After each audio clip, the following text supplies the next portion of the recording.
ṣùgbọ́n Jésù gbà mí. Olùgbàlà jẹ́ ìyanu fún mi. Ó jẹ́ ìyanu. Mo wà nù gbèkú, ṣùgbọ́n Jésù gbà mí. Olùgbàlà jẹ́ ìyanu fún mi. Ó jẹ́ ìyanu. Olùgbàlà jẹ́ ìyanu fún mi. Ìyanu. Olùgbàlà jẹ́ ìyanu fún mi. Mo rí lọ́dún ẹ̀ṣẹ̀, ṣùgbọ́n Jésù gbà mí. Olùgbàlà jẹ́ ìyanu fún mi. Oore tó tán ni mo kún fọ́pọ̀ àánú. Olùgbàlà jẹ́ ìyanu fún mi. Ó jẹ́ ìyanu. Ó tán gbogbo àìní, ó jọ gbogbo fún mi. Olùgbàlà jẹ́ ìyanu fún mi. Ó jẹ́ ìyanu. Olùgbàlà jẹ́ ìyanu fún mi. Ó jẹ́ ìyanu. Olùgbàlà jẹ́ ìyanu fún mi. Mo rí lọ́dún ẹ̀ṣẹ̀, ṣùgbọ́n Jésù gbà mí. Olùgbàlà jẹ́ ìyanu fún mi.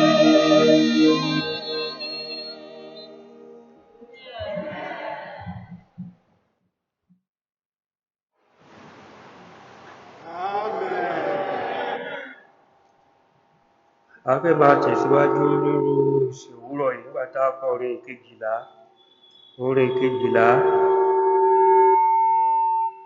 Gbogbo ayé gbé Jésù ga, áńgẹ́lì ẹ wólẹ̀ fún, ẹ mú adé ọba rẹ̀ wá, ṣe lọ́ba àwọn ọba. Ẹ ṣe lọ́ba ẹ̀yin màtá tí ń pè ní pẹpẹ rẹ̀, gbé gbogbo Jésù ga, ṣe lọ́ba àwọn ọba. Àbá lè pẹ̀lú àwọn tọ̀run láti máa júbà rẹ̀, ká bá lè jọ jùmọ̀ kọrin, ṣe lọ́ba àwọn ọba. A ó kọ ẹsẹ̀ mẹ́ta tó ṣíwájú àti ẹsẹ̀ kan tó kẹ́yìn ní ìjókòó. We are singing the first 3 stanzas and the last stanza after the introduction by the orchestra.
Amen. How to kọrin kọ 175 ọgọ́sàn-án ó dín márùn-ún 175. Ọ̀rẹ́ wo la níbi Jésù tí ó rù ìbànújẹ́ wa? Àǹfààní wo ló pọ̀ báyìí láti máa gbàdúrà sí? Àlàáfíà púpọ̀ là ń sọnù, a sì jẹ̀rora pọ̀ torí a kò fi gbogbo nǹkan ṣàdúrà níwájú rẹ̀. Ẹrù à ń wọ̀ wá lọ́rùn bí? A nílò apọ̀ fún wa. Olùgbàlà jẹ́ ààbò wa, ṣàgbàdúrà sólúwa. Àwọn ọ̀rẹ́ aṣá ọtí, ṣàgbàdúrà sólúwa.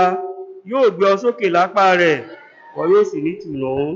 A ó kọ gbé ẹsẹ̀ orin náà ní ìjókòó 175.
Ọlọ́run á fún wa ní ìtùnú lónìí o. Orin 124 124. Nípa ìfẹ́ olùgbàlà kì yóò sí nǹkan, ojúrere rẹ̀ kì í padà, kì yóò sí nǹkan. Ọ̀wọ́n lè ẹ̀jẹ̀ tó wò wá sàn, pípé lè dídí ọrọ̀ ọ̀fẹ́, agbára lọ́wọ́ tó gbani, kò lè sí nǹkan. Ọjọ́ ọ̀la yóò dáa, kì yóò sí nǹkan. Ìgbàgbọ́ lè kọ inú ìpọ́njú, kì yóò sí nǹkan. Agbẹ́kẹ̀lé ìfẹ́ bàbá wa, Jésù ń fún wa lóhun gbogbo, títí Jésù yóò fi dé, kò lè sí nǹkan. Ẹsẹ̀ tó kẹ́yìn ìlà ọkọ̀ ní ìdúró lẹ́yìn náà ni a ó gbàdúrà. We shall sing the last stanza of this song standing and remain standing to be led in congregational prayer. 1, 2, 4.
Ọlọ́run bàbá, Ọlọ́run ọmọ, Ọlọ́run ẹ̀mí mímọ́, a dúpẹ́ a yìn ọ́ lógo, bàbá gba ọpẹ́ wa, Jésù gba ìyìn wa.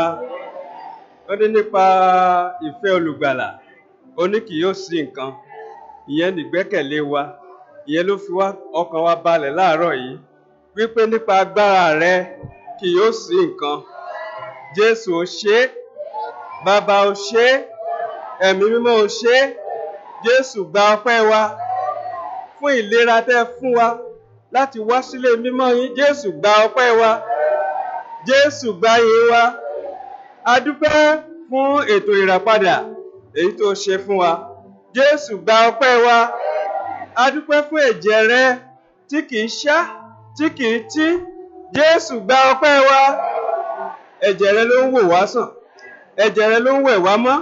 Jésù gba ọpẹ́ wa, Jésù gba ìyìn wa.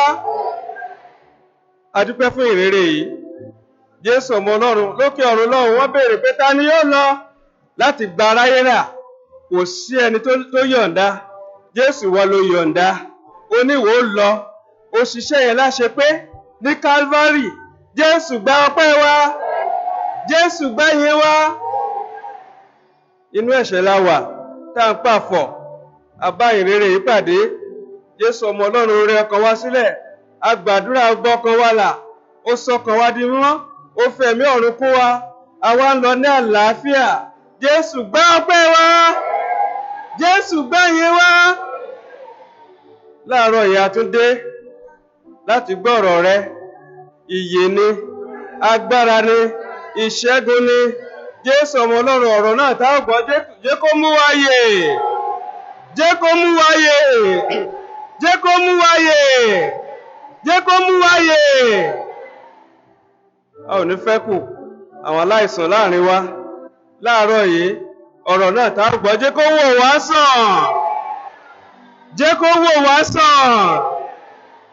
Ọlọ́run àjíǹde, gbogbo èyí tó kú ní àgọ́ ara wa, Jésù ọmọ Ọlọ́run, ìwọ ní àwọn ẹ̀yà ara lọ́run.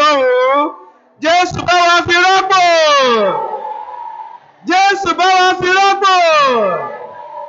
Gbogbo èyí tó ti kú, Jésù sọ pé kò ní ṣeé ṣe, ìbá ṣe kídìnrín ni, ìbá ṣe ẹ̀dọ̀ ni, Jésù fi rọ́pò. Ọlọ́run àjíǹde, agbára àjíǹde, láàárọ̀ yìí rọ́sọ̀kalẹ̀. Jésù rọ́sọ̀kalẹ̀. Ìyè, ìyè, jẹ́ kó jẹ́ tiwa, jẹ́ kó jẹ́ tiwa. Ìgbàlà, jẹ́ kó máa ṣàn. Ìṣẹ́gun mímọ́ rọ́sọ̀kalẹ̀. Agbára ẹ̀mí mímọ́ rọ́sọ̀kalẹ̀. Ìwòsàn, ìwòsàn, ìwòsàn rọ́sọ̀kalẹ̀. Tú jáde, tú jáde. Ayọ̀ láàárọ̀ yìí la fẹ́ fi lọ sí. Jésù jẹ́ kó rí bẹ́ẹ̀. Orílẹ̀-èdè wa dọwọ́ ẹ, Ọlọ́run àjíǹde. Jésù ọmọ Ọlọ́run, ògo Nàìjíríà bá wa dá padà. Ògo Nàìjíríà bá wa dá padà. Ògo Nàìjíríà bá wa dá padà. Sọ̀kalẹ̀ Jésù, sọ̀kalẹ̀ Jésù, sọ̀kalẹ̀ Jésù. Jésù bá wa gbé wọ̀ wọ̀. Ẹni tó mọ̀ bá sọ̀rọ̀ bá wa gbé wọ̀ wọ̀. Jésù sọ̀kalẹ̀.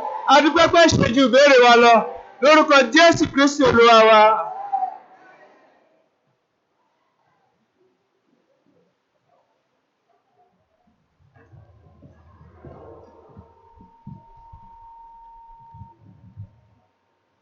Ẹ ká fẹ́ abalẹ̀ gbọ́ àwọn fìlọ̀ tó wà níwájú wa.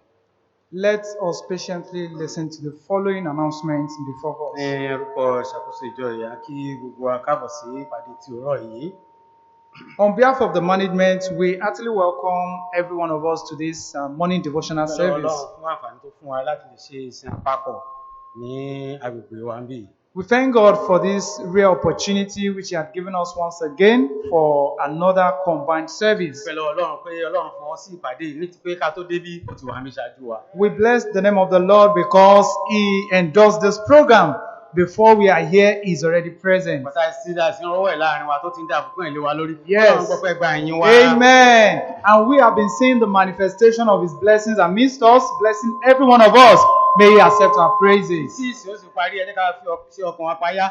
Ọlọ́run á bùkún fún gbogbo wa lẹ́kùnrẹ́rẹ́. Amen. Till the very end of the program, I want us to stay open-minded, and God is going to mightily bless every one of us. Ká tó máa bá ìfìlẹ̀ lọ, afẹ́mọ̀ bàbá ní àwọn tó ń bá wa jọ́sìn fún ìgbà àkọ́kọ́ ní ìjókòó yìí.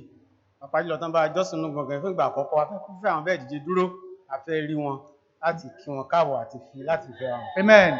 Before we proceed, we'd like to know if we have first-time worshipers amidst us. Those that are worshiping with us for the very first time in this auditorium, we'd like to welcome them to our midst.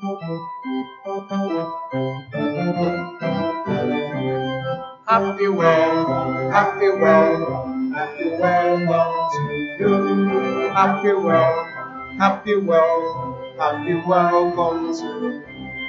May God bless you, may God bless you, may God bless you today. May God bless you, may God bless you, may God bless you all. A kí yín káàbọ̀ sáàrin wa o. We welcome you to our midst. Jésù lẹ wá bá pàdé ń bí o. You have come to meet Jesus here. Kẹ́ tó lọ láàárọ̀ ẹ̀ rí ìfarahàn rẹ̀. Before you leave these premises today, you shall see His manifestation. Ṣé ọkàn yín payá sí tá a ṣe nínú ìsìn yìí kẹ́sì mọ̀ pé wájú Ọlọ́run lẹ́wà.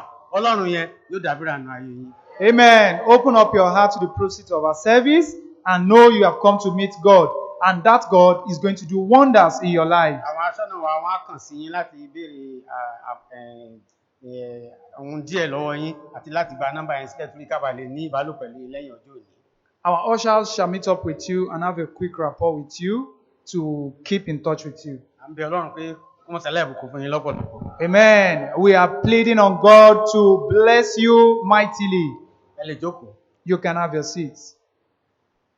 Ní agbára Ọlọ́run ní àṣálẹ́ lónìí ní aago 5 á ní ìsìn ìtànkálẹ̀ ìrere àti ìsọjí fún gbogbo ènìyàn níhìn. By those- Ẹ jẹ́ ká jẹ́ gbọ́dọ̀ ìgbà ká sọ fáwọn aládùúgbò ọ̀rẹ́ wa táwọn tó ń rí kọjá níwájú chọ́ọ̀chì pé Ọlọ́run dábírà ń bí yóò sì dábírà lónìí. Yes. By the special grace of God, by 5 p.m. today, we shall have our evening revival and evangelistic service. Let's do well to tell our friends and loved ones to be a partaker of the blessings, especially the passers-by at the premises of the church. And the great God of heaven will visit every one of us. Àwọn yìí Amen. ni àwọn ìpàdé wa ní àárín ọ̀sẹ̀ tí a fẹ́ mú yìí. The following are our weekly meeting. Lóròórọ̀ láago 5 sí 6 la máa ní àdúrà òwúrọ̀ níhìn yìí fún gbogbo èèyàn. Our early morning prayer commences by 5:30 to 6 from Monday to Saturday for everyone. Àti ní àṣálẹ́ láago 6 sí 7 la máa ní àdúrà àṣálẹ́ fún gbogbo èèyàn. And by evening, we do have our evening prayer by 6 to 7 on Mondays to Àwọn àgbà Saturday. láàrin wa máa ní àpèsè àdúrà ní aago 5 sí 6 ní ọjọ́ Tuesday. The elders in our midst shall observe their special prayer on Tuesday by 5 p.m. Wọ́n ní agbára Ọlọ́run ní ọjọ́ Wednesday ní aago 9 sí 11 àti ní ọjọ́ Friday bákan náà a máa ní àkànṣe àdúrà bí fún gbogbo ènìyàn. By the grace of God, on Wednesday and Friday, within the hours of 9 and 11, we shall have a special prayer meeting. A pè ní àkànṣe àdúrà tó pé àǹfààní máa ń wà fún wa láti gba àdúrà lórí àwọn kókó ìṣòro tó ń dojúkọ orílẹ̀-èdè, tó ń dojúkọ ìjọ àti tó ń dojúkọ ọlọ́dọni kọ̀ọ̀kan. Ọlọ́run sì ń gbọ́ ó ń dáhùn àdúrà wa. Yes. Tó náà má jẹ́ ká fà sẹ́yìn láti wá. Amen. We call it a special prayer because we bring cogent points that are salient to our nation and to individuals as well. Therefore, let's not relent to come because God indeed do manifest Himself. Wàyí ò dánilẹ́kọ̀ọ́ bẹ́ẹ̀lì yóò wà ní ọjọ́ Wednesday ní aago 6 ní àṣálẹ́ ní iyì àti ní ibùjókòó wa kọ̀ọ̀kan tí a ti wá sí ìjọsìn papọ̀ lónìí. Going forward, we shall have our Bible study on Wednesday by 6 p.m. Ní agbára Ọlọ́run ní ọjọ́ Thursday ní àṣálẹ́ ní aago 6:15 ní orí rédíò Sobi FM ni a ti ní àǹfààní láti ṣe ìtànkálẹ̀ ìrere. Ẹ fẹ́ ká tẹ́tí sí ètò yìí ká sì jẹ́ agbẹ́dẹ̀gbà fún àwọn aládùúgbò wa kán lè tẹ́tí gbọ́ kán lè gbọ́ nípa ìrere. Ọlọ́run á bùkún fún wa nípa ètò yìí. Yes. On Thursday, by the special grace of God, we are opportune to have a special radio service at Sobi FM 101.9 by 5:45, which is 5:45. Let's do well to tell our friends and loved ones to listen to the program, and they can be partakers of the blessing as well. Àkànṣe iṣẹ́ fún àwọn ẹlẹ́gbẹ́jẹgbẹ́ ní àárín ọ̀sẹ̀ ní ọjọ́ tí a ti fohùn sí ẹ jẹ́ kí a bẹ̀rẹ̀ sí ṣiṣẹ́ wa bẹ́ẹ̀ jù bẹ́ẹ̀ lọ ní ọjọ́ Sátidé ní àárọ̀ iṣẹ́ wà fún gbogbo èèyàn náà gbà yìí láti ṣe ìtọ́jú inú ilé ìsìn àti àyíká rẹ̀ kó lè wà ní ìbójúmu fún ìsìn ọjọ́ Olúwa. The special teamwork for the course of the week still stands and hold, and the general teamwork for all and sundry will be on Saturday by 7 a.m. to prepare the church for the next Lord's Day. Ẹ má jẹ́ ká gbàgbé ìpè fún àdúrà tí àwọn olórí wa ti pè fún wa láti olórí ẹ̀ka ìjọ wa yẹnyẹn lọ́hùn fún wákàtí kọ̀ọ̀kan ẹnì kọ̀ọ̀kan lójoojúmọ́ fún orílẹ̀-èdè yìí títí a fi gbọ́ ìró ìṣẹ́gun lágbára Ọlọ́run ìró ìṣẹ́gun là á gbọ́. Amen. Gẹ́gẹ́ bí ẹmọ ìjọ kọ̀ọ̀kan a ní láti gbàdúrà wákàtí kan lójúmọ́ lórí fún wa fún orílẹ̀-èdè yìí bá ṣe lọ́sàn-án bá ṣe lóru àtàbí tó bá wọ̀ fún wa láti ṣe bẹ́ẹ̀. Ọlọ́run yóò dáhùn àdúrà wa. Amen. Yóò tún bùkún fún wa nípasẹ̀ rẹ̀. Amen. Let's not forget our 1 hour individual prayer. Let's not forget our 1 hour individual.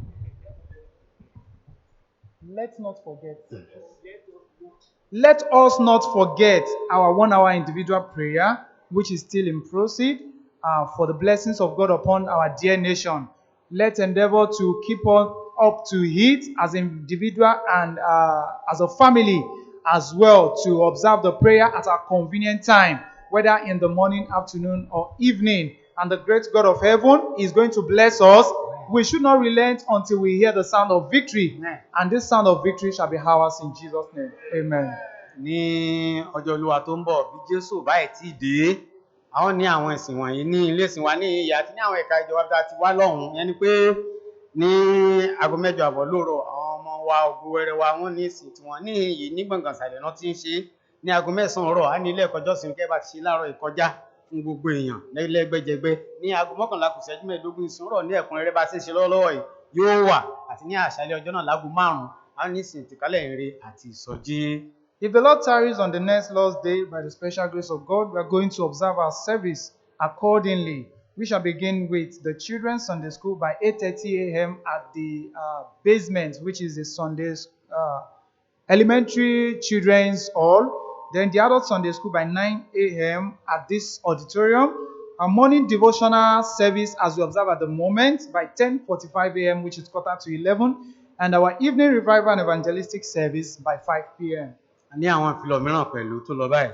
We have other announcements that proceed as follows. A dúpẹ́ lọ́wọ́ Ọlọ́run fún ìbẹ̀wò rẹ̀ tó ṣe sí wa ní ìsọjí ọlọ́sẹ̀ kan èyí tí a ṣe lẹ́yìn àjọ àgọ́ ti ọdún 2021 tàti parí ìlú tó kalẹ̀ sí Táǹkẹ̀. A dúpẹ́ pé Ọlọ́run bẹ̀ wá wò. Yes. We thank God for the post-camp meeting 2021 revival which was held at Táǹkẹ̀. We knew that we want to appreciate God because He indeed blessed us. Amen. He blessed every one of us, both the regular members and the visitors. To God be the glory. Díẹ̀ nínú àwọn tí Ọlọ́run bùkún fẹ́ ṣe àkọsílẹ̀ díẹ̀ tó lọ báyìí pé nípa ìrànwọ́ Ọlọ́run àwọn èèyàn 10 rí gbàlà. Amen. Àwọn 4 rí ìsọdi mímọ́. Amen. Àwọn 3 fi rí ìfúnni ẹ̀mí mímọ́. Amen. Ìfòròyìn lọ́tún fún àwọn 19. Amen. Ìwòsàn fún àwọn 22. Amen. Àwọn ìbùkún mìíràn táwọn èèyàn sọ pé àwọn rí gbà jẹ́ 70. Amen. Àpapọ̀ ìbùkún tá a kọ sílẹ̀ ṣe 142. Amen. Few of the blessings that we are opportune to record are as thus: salvation 10, Amen.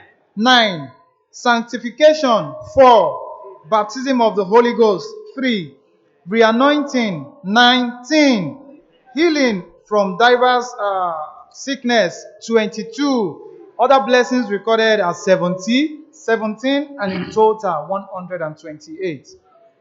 Adúpẹ́ lọ́wọ́ Ọlọ́run fún ètò tí ṣe yìí. Amen. Yóò ṣe jù bẹ́ẹ̀ lọ lónìí yìí. Amen. We bless God for what He had done. Yes. He is going to do much more for us today. Amen. A ṣe ń fẹ́ sí lọ́wọ́ Ọlọ́run. Yes. Nítorí náà, ìsọjí tó tún tẹ̀lé àjọ àgọ́ yóò ó ti gbéra sílẹ̀, ó ti gbéra sọ sí ìlú Èrùkú bá ti ń sọ̀rọ̀ lọ́wọ́lọ́wọ́ báyìí. Yes. We still want more blessing from God. Therefore, the proceed of the post-camp meeting revival that has been slated for Èrùkú has commenced at the moment. A sì ń bẹ Ọlọ́run pé Ọlọ́run jọ̀ọ́ kó bá fara hàn láàrin wọn lọ́run. Amen. And we plead on God to visit them mightily. Àti ní agbára Ọlọ́run láti ọjọ́ 15 sí ọjọ́ 17 yóò kalẹ̀ sí ìlú Àjàṣẹ́ Èkó. Amen. And by the grace of God, from Friday 15th to 17th of October, the revival will be moved and held at Ajase Ipo. A sì ń dúpẹ́ lọ́wọ́ àwọn ọmọ Ọlọ́run tó ń kọ́ ti àwọn ìsọjí wọ̀nyí nípa àdúrà gbogbo aláṣẹ bẹ́ẹ̀ o. Pàpà àwọn tó fara hàn, táwọn tó náwó tó nára, Ọlọ́run rí wa, Ọlọ́run á bùkún fún gbogbo wa. Amen. We want to appreciate the brethren who had committed themselves to prayer. We believe everyone did as much, but we want to especially appreciate those that appeared, went in person, and supported by prayer. Every one of us shall be blessed in Jesus' name. Ká tẹ̀síwájú láti gbàdúrà bẹ́ẹ̀ àti láti ìtìlẹ́yìn fún ti Èrùkọ́ àti ti Àjàṣẹ́ tó wà wájú wa yìí. Ọlọ́run yóò yà wá lẹ́nu. Amen. Let's continue to offer our prayers, especially for the revival at Eruku and as well for Ajase Ipo. By the special grace of God, we shall be marveled. Lágbára Amen. Ọlọ́run àfojúsọ́nà pé lágbára Ọlọ́run lópin ọdún yìí a ó ní àkànṣe orin àwọn akọrin. Amen. Táwọn sí Christmas concert lágbára Olúwa. Amen. Ìgbáradì fún concert yóò bẹ̀rẹ̀ lágbára Ọlọ́run ní ọ̀sẹ̀ yìí ní ọjọ́ Friday ní aago 5 ìrọ̀lẹ́. Amen. Gbogbo àwọn akọrin sọ́kàn láti wá fún practice. We are hopeful to God that this year we shall have our annual Christmas concert, which the practice is going to commence by Friday this week. We want to implore on every choristers to endeavor to be present for the practice. Fún wa kún pẹ̀lú pé àwọn tó bá ní dídùn láti ra kàlẹ́ndà ìjọ wa ti 2022 díẹ̀ ti wà nílẹ̀ ní store 600 naira. Ẹ jẹ́ kí a ti yára láti gbà. Lẹ́yìn náà wé sẹ́mínà kan tí ó sì wá láǹfààní lórí ìgbéyàwó ó wà ń bẹ̀ 500 naira. Ẹ jẹ́ ká tara láti lọ sí store á rí rà. We want to remind us, for those that are interested in the 2022 calendar of our church, that is presently available at the store at the rate of 600 naira per copy. And there is a special marriage seminar book which is going to be of immense benefit to every one of us at the rate of 500 naira. Àbáwò yìí ká ta ní ojú ẹ̀mí, a rí pé ojú ọ̀run ti ṣú yíwa káàkiri. Yes. Ìbùkún ajá rọ́mbí láàárọ̀ ẹ̀. Amen. Wọ́n ní ìbùkún ajá rọ́mbí láàárọ̀ yìí. Gbogbo Amen. aláṣẹ máa rí bùkún gbà. Amen. If we can look around with our spiritual eye, we would see that the clouds are already heavy for downfall. And there will be heavy downpour of blessings. Amen. And by the grace of God, every one of us shall be blessed. Torí náà iṣẹ́ ìránṣẹ́ tá a máa rí dáàrọ̀ yẹn Ọlọ́run máa pè wá níjà. Jẹ́ ká gba ìpè níjà ká wá síwájú Ọlọ́run ká gbàdúrà tá a bá ráàyè lórí pẹpẹ yìí. Bí ta bá dó síbẹ̀ agbára Ọlọ́run máa sọ̀kalẹ̀. Amen. Wọ́n ní agbára Ọlọ́run máa sọ̀kalẹ̀ sí lálẹ́. Amen. Therefore, after the message, there shall be a charge which shall push us for prayer. If possibly you do not have an opportunity at these Mona benches, you can do well to make your pew or where you are sitting a place of prayer, and God is going to visit you.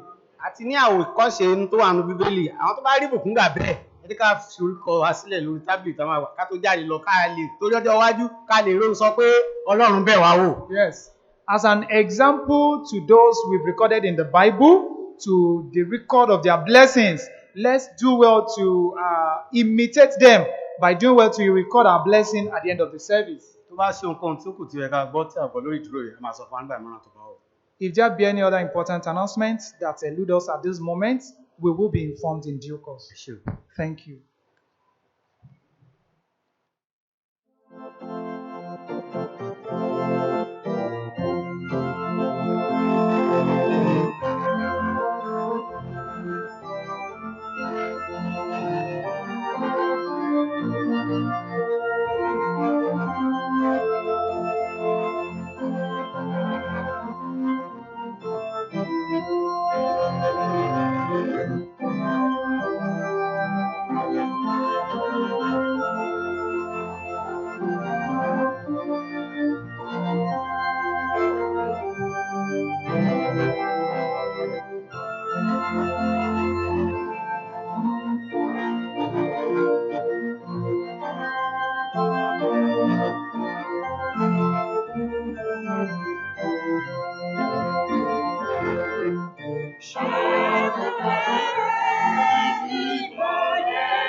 Bíbélì àjùmọ̀kà fún ìsìn òwúrọ̀ yìí òun ni a ó rí nínú ìhìnrere ti Mátíù orí 6 à ń ka ẹsẹ̀ 25 sí ẹsẹ̀ 26. The scripture reading for this morning service is taken from St. Matthew chapter 6. We are reading verses 25 to 34. Ìhìnrere ti Matthew orí 6 à ń ka ẹsẹ̀ 25 sí ẹsẹ̀ 26.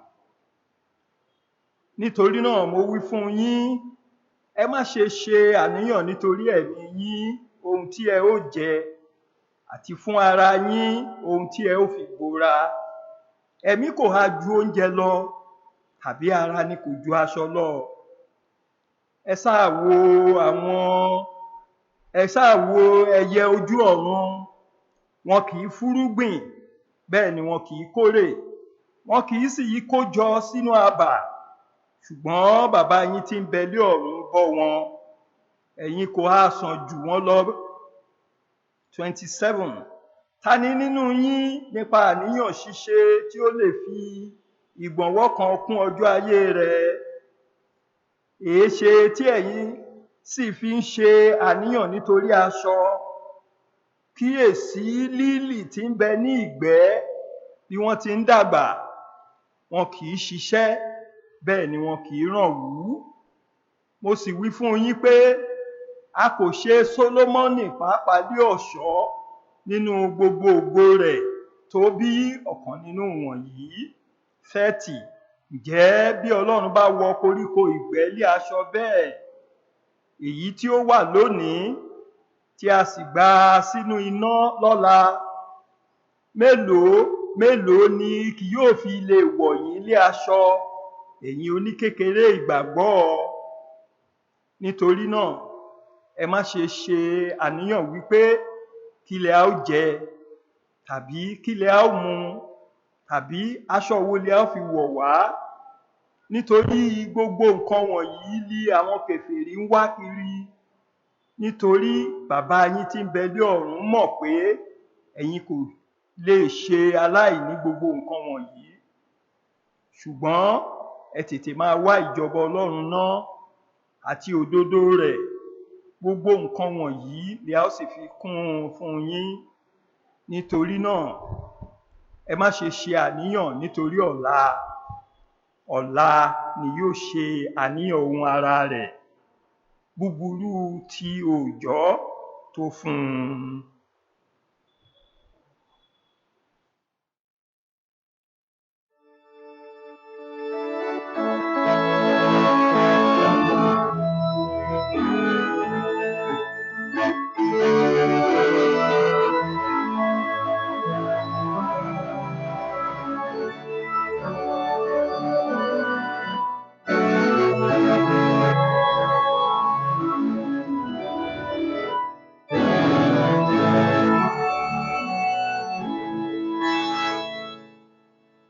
Today I went back to the place where I used to be.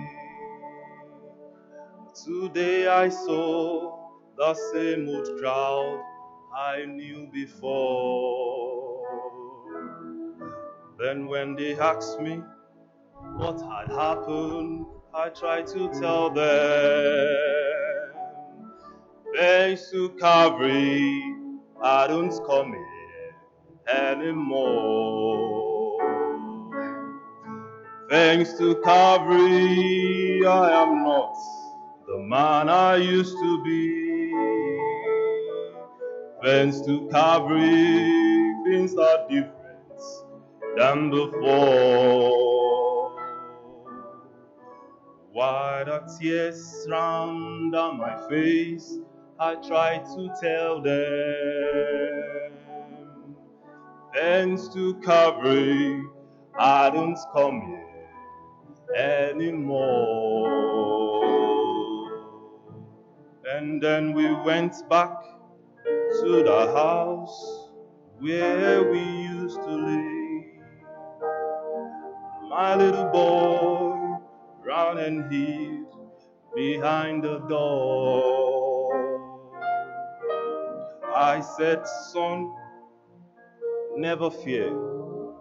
You've got a new daddy now.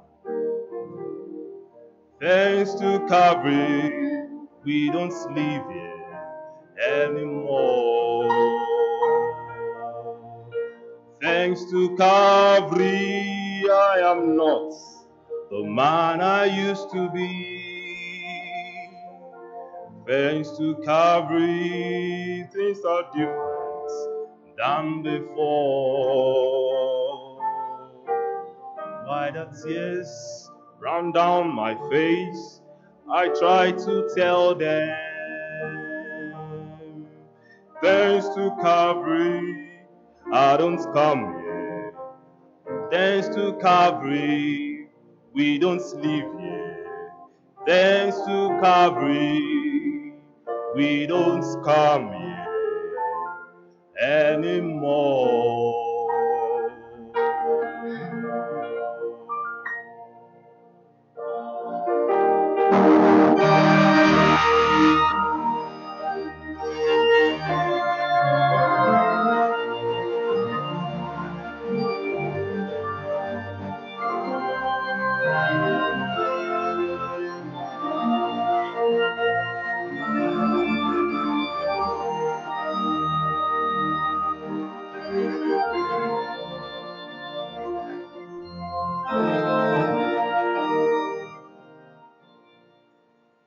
Mo padà lọ bí tí mo fẹ́ràn láti máa lọ. Mo sì pàdé àwọn ọ̀rẹ́ àtijọ́. Wọ́n bi mí kí ló dé. Mo sọ fún wọn pé mo pàdé Jésù lágbélébùú.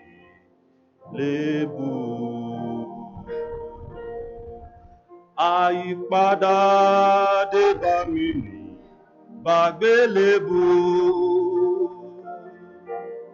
Torí ohun àtijọ́ ti kọjá lọ.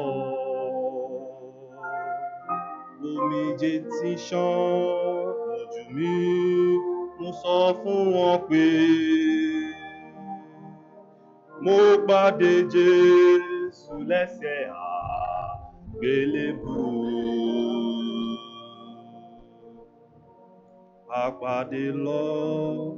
Àpadà lọ sínú ilé tí a ń gbé nígbà náà. Bí mo ti lọ, ọmọ mi lọ sápamọ́. Mo wí pé ọmọ mi, má ṣe sá fún mi. Jésù ti pàdé mi lẹ́sẹ̀ àgbélébùú. Ìyípadà dé níbi àgbélébùú.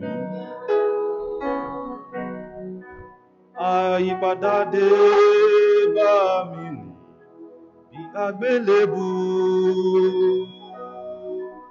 torí ohun àtijọ́ ti kọjá lọ.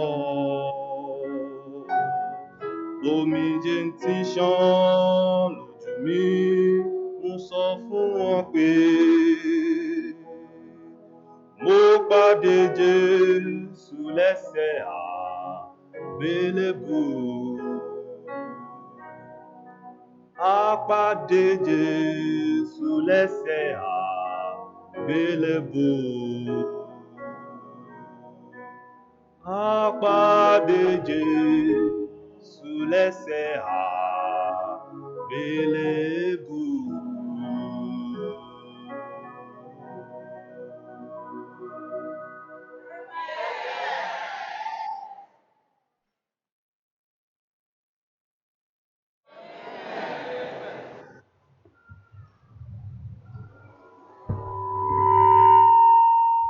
A dúpẹ́ lọ́wọ́ Ọlọ́run pé yìnyín lọ́lọ́run wa lọ nínú ìṣòwúrọ̀ ìkọlọ́ má ṣàgbà ìyàtọ̀pẹ́ wa.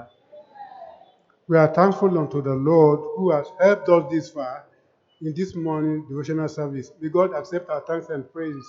A fẹ́ ṣí Bíbélì wa sí Pétérù kìíní orí 5 ẹsẹ̀ 7. We are opening our Bible to the epistle of 1 Peter chapter 5, verse 7. Ẹ máa kó gbogbo àníyàn yín lé nítorí tí òun ṣe ìtọ́jú yín. 1 Peter chapter 5, verse 7. Casting all your care upon him, for he careth for you. Pétérù ó ń gbà wá níyànjú láàrín pé ká kó gbogbo àníyàn wa lé Ọlọ́run pé Ọlọ́run ń tọ́jú wa. Peter the apostle is exhorting us this morning to cast all our cares upon the Lord, for he cares about us and for us. A ò lè tọ́jú ara wa, Ọlọ́run ló lè tọ́jú wa. We cannot take care of ourselves. It's only God who can do that. Ọlọ́run ló lè ràn wá lọ́wọ́, Ọlọ́run ló lè ṣàánú fún wa. Yes. It is God who can help us. He is the same who can equally be merciful unto us. Lọ́rọ̀ mi lọ́wọ́ sọ pé ká fi ara wa lé ọwọ́ Ọlọ́run pátápátá. Ọlọ́run á bójútó wa, á bójútó wàhálà wa, á bójútó ìṣòro wa, á bójútó àìní wa, yóò sì pèsè fún gbogbo àìní wa. In another instance, he had commanded us to cast ourselves wholly upon him unreservedly, because he is equal to the task. He can take care of us morally, financially, spiritually, all the lot. He can take care of us. Orí wàásù ẹ máa kó gbogbo àníyàn yín lé. Yeah. Therefore, the title of the word of exhortation this morning is Casting Our Cares Upon Him. Kí ni àníyàn? What is anxiety? Àníyàn ni èrò. Báwo lọ́jọ́ ọ̀la, báwo ló ṣe máa rí? Anxiety is the thought of what future will be like. Báwo ni ayé mi, báwo ló ṣe máa rí? What is going to be the aftermath of my life, your life? Máa wò ó pé tí n bá ṣe ìyìn rere, ǹjẹ́ ó lè dáa fún mi? Or if I embrace the gospel and I regulate my life by it, will it be well with me? Bó ṣe ní ká gbẹ́kẹ̀lé Ọlọ́run yìí, pé Ọlọ́run ló lè bójútó wa, òun ló lè bójútó àìní mi, òun ló lè pèsè fún àìní mi, òun ló lè ràn mí lọ́wọ́ kí n gbẹ́kẹ̀lé fún ìwòsàn, kí n gbẹ́kẹ̀lé fún ìpèsè, kí n gbẹ́kẹ̀lé fún ìrànwọ́. Ǹjẹ́ ó lè dáa fún, ǹjẹ́ bó lè ba ẹgbẹ́ mu? Having been commanded by God to cast all our anxiety, our cares upon him, that he cared for us, the thought might be forthcoming. If I do that, will it be well with me financially, academically, socially, and a lot? Would I be able to live a meaningful life? If in obedience to command of God, I cast all my cares, anxiety upon God. Kí n gbẹ́kẹ̀lé Ọlọ́run nínú ìdánwò, kí n gbẹ́kẹ̀lé pé òun ló máa ràn mí lọ́wọ́, pé kí n nígbàgbọ́ nínú àdúrà nìkan. Ǹjẹ́ mo lè ní àṣeyọrí, ǹjẹ́ mo lè ní ìṣẹ́gun rárá? Casting our cares upon God, that when we are sick, he's able to heal us. When we are in need, he's able to provide for us. If that I do, will it be possible for me to attain the height that my colleagues, my acquaintances have attained? Irú èrò bẹ́ẹ̀ kì í jẹ́ kọ́kàn wa balẹ̀. This type of thought will usually not give us rest of mind. Ó máa ń mú ìpòrúru ọkàn wá. It brings about confusion. Irú èrò bẹ́ẹ̀ nígbà gbogbo ó máa ń mú àìlera wá. And this type of thought, when one is preoccupied by it, it results in ill health. Òun ló máa ń mú àrùn rírọ̀ lápá, rírọ̀ lẹ́sẹ̀ wá. It results in paralysis. Òpin gbogbo ẹ̀ á mú lílọ kúrò nínú ìgbàgbọ́ wá. And the resultant effect is backsliding. Kí ló yàn bẹ́ẹ̀ tó lọ kúrò nínú ìgbàgbọ́? Á kàn máa fara ṣe ìgbàgbọ́ ni. A máa rí láàrin ọmọ Ọlọ́run, a máa bá ọ wọlé, a máa bá ọ jáde, ṣùgbọ́n kò ní jẹ́ ara wa. Before one finally relinquish the faith, it is possible for one to be coming here, be seen up and down physically. He is only congregating with the people of God. He is not part of them. Ọ̀tọ̀ ni tí ìwà tó máa fi hàn ní inú ìjọ, ọ̀tọ̀ ni ìwà tó máa fi hàn níta. Such a person will be chameleonic in his or her attitude. Different attitudes will be exhibited amidst the people of God and outside the gospel, another attitude too. Ṣùgbọ́n tá bá gbẹ́kẹ̀lé Ọlọ́run pátápátá, ìgbàgbọ́ nínú Jésù kì í dójú tì ni. Yes. If by the grace of God we trust God unreservedly, absolutely, faith in God never exposes one to shame. Ó ní ká kó gbogbo àníyàn wa lé. We've been admonished to cast all our cares upon Him. Ìdí ẹ̀ ni pé ó ló máa tọ́jú wa. The reason being is going to take care of us. Ọlọ́run á tọ́jú wa. Amen.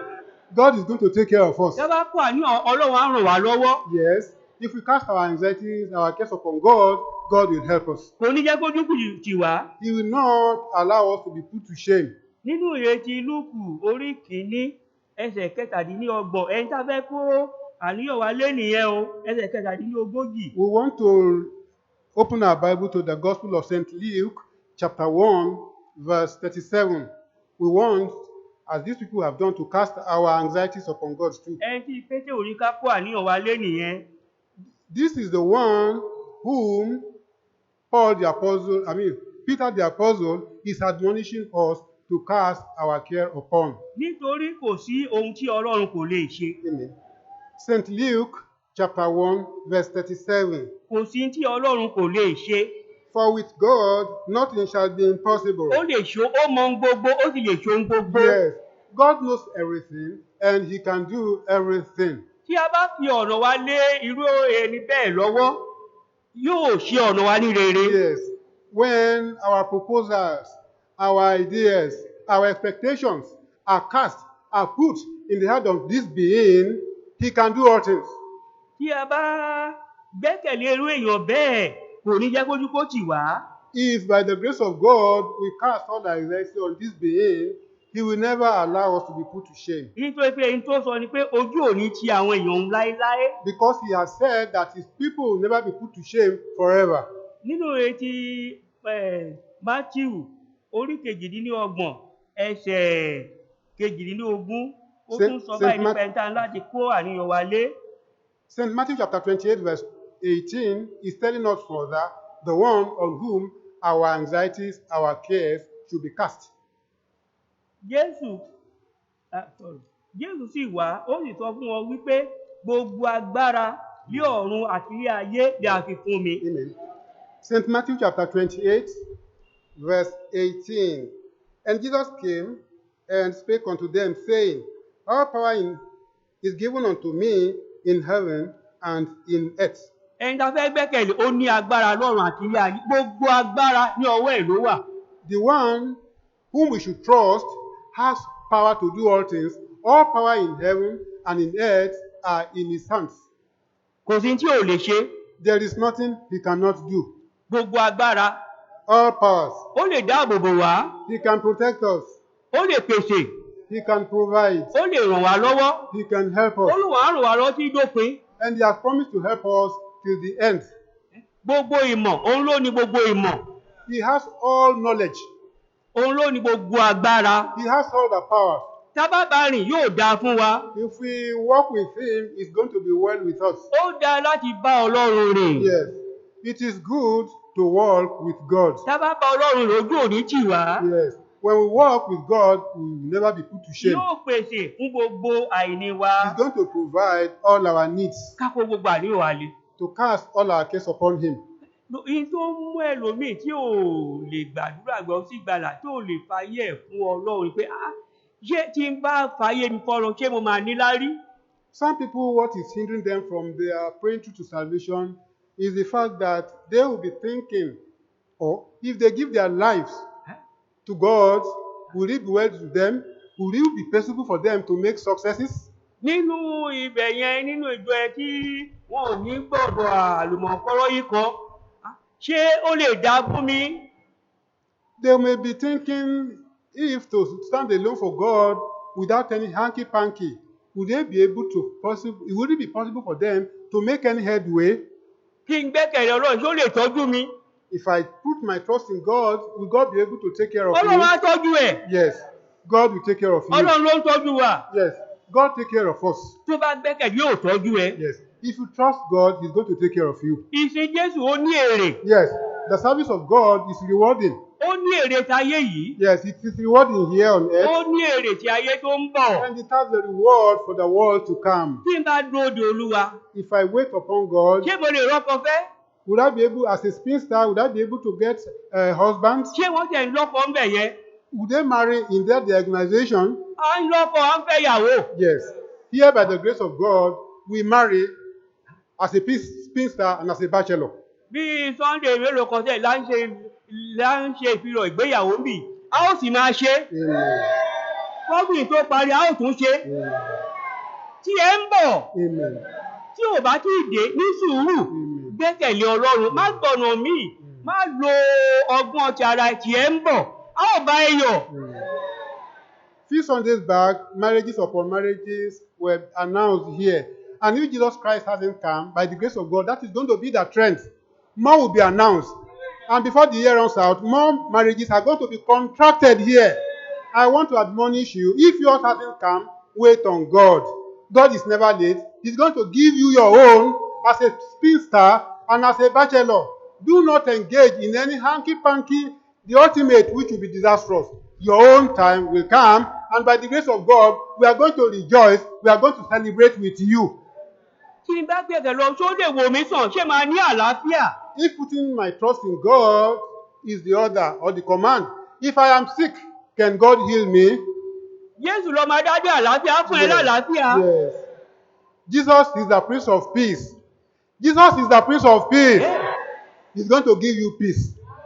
Òun lóníṣègùn ńlá, Yes. kò sáìsàn tí ò lè wòsàn. Yes. He's the greatest physician. There is no disease, there is no sickness, there's no malady our Jesus cannot cure. Ọ̀pọ̀lọpọ̀ ló ti gbé lọ sí ilé ìtọ́jú aláìsàn. Nígbà tó bá táàkì, àwọn nìkan gbé lọ sílé kó máa lọ jẹun tí tó máa fi kú. A wá bá Ọlọ́run pàdé. Tó bá bá Ọlọ́run pàdé, wẹ́rẹ́ báyìí Jésù á dẹ̀ ìwòsàn.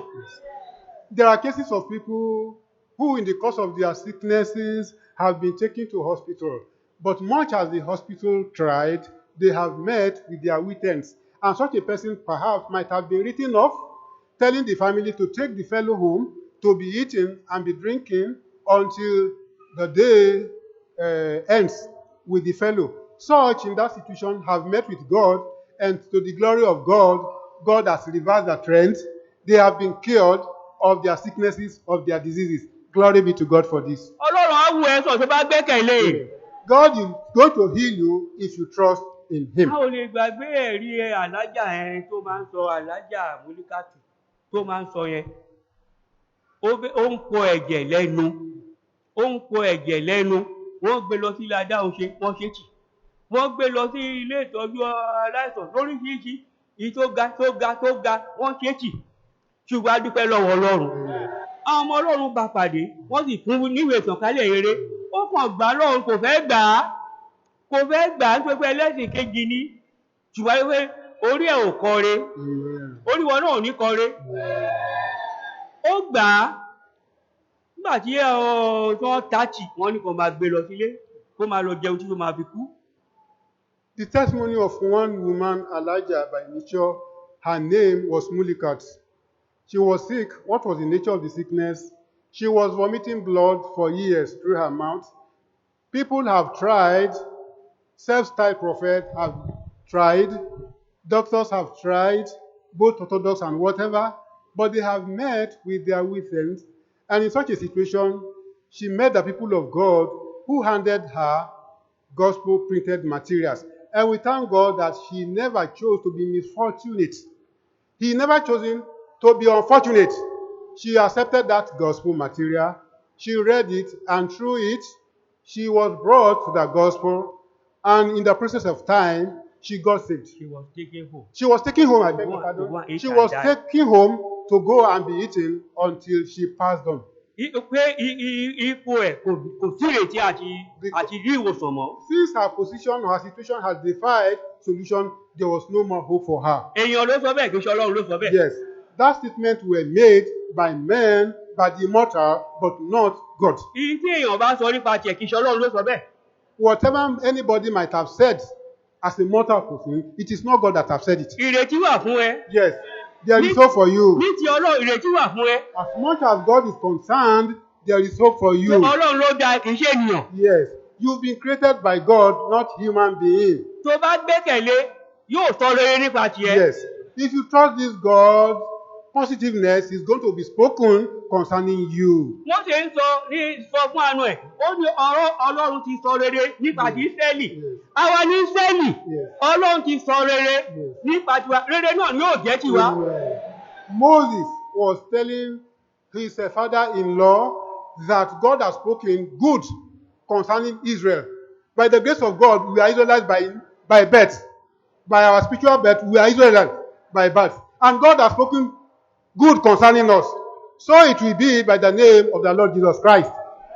Ìgbọ́ ló ń sọ nípa kò tí ó sọ nípa tiwa, kò sẹ́ni tó lè yí padà. No, Gbogbo agbára lọ́rọ̀ àṣẹ kò lè yí padà. no one can change, can alter what God has spoken concerning you, concerning me, concerning us as spiritual Israelites.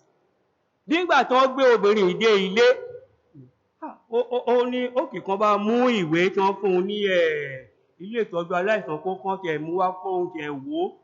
Wọ́n ní àwọn àbúrò ẹ̀ lọ́bẹ̀ sí sunkún.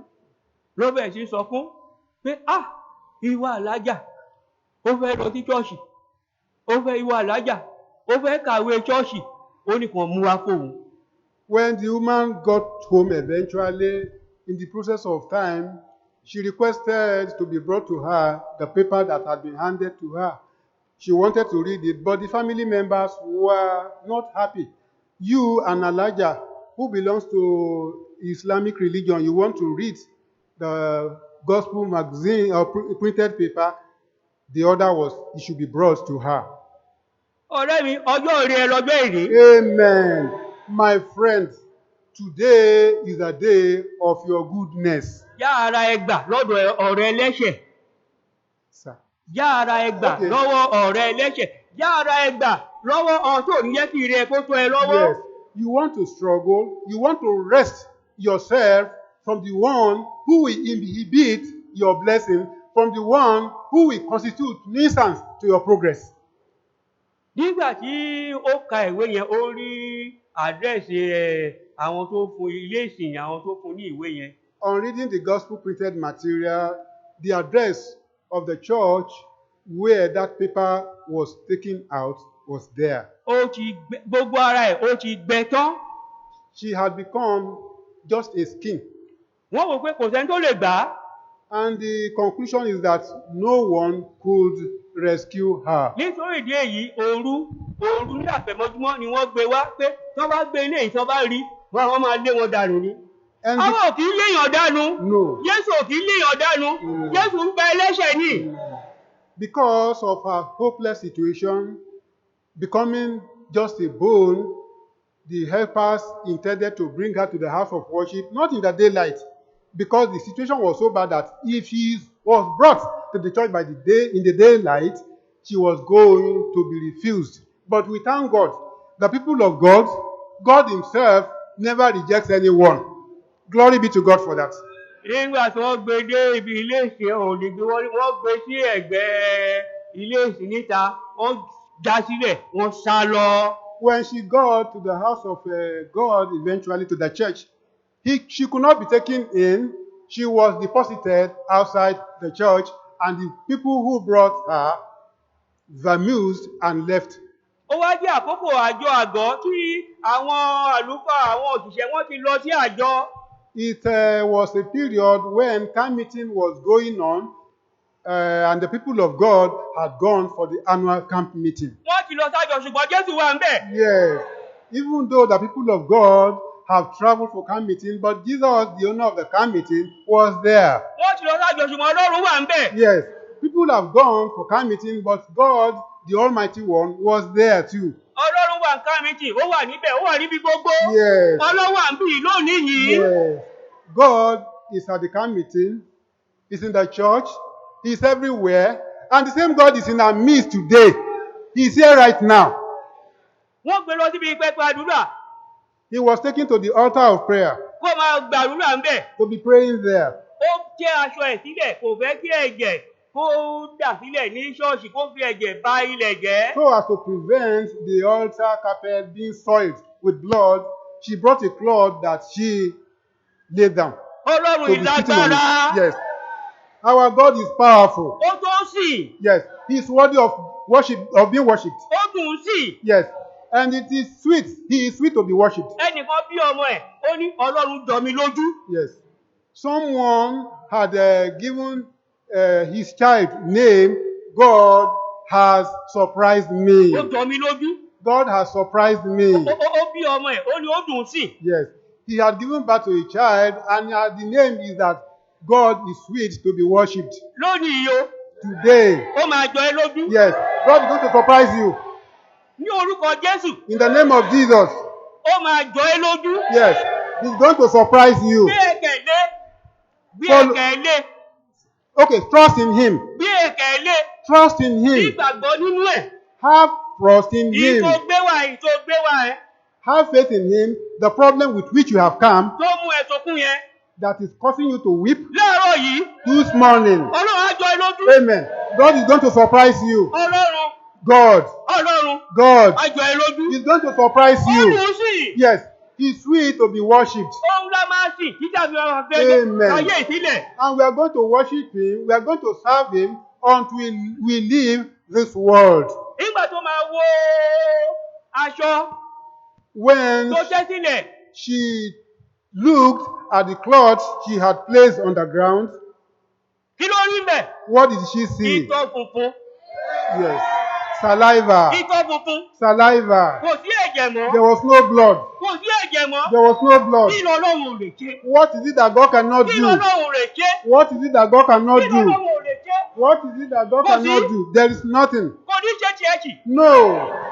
Yours will not be difficult for Kì Him í to bá do. jì, kì í bá jì. He does not Kì í fail. bá jì. He never fails. Agbára ẹ̀ ó wà bẹ́ẹ̀. Yes, His power is the same. Lọ́sàn-án lóru, lọ́gànjọ́ òru, láàárọ̀, owó rẹ̀ ó wà bẹ́ẹ̀.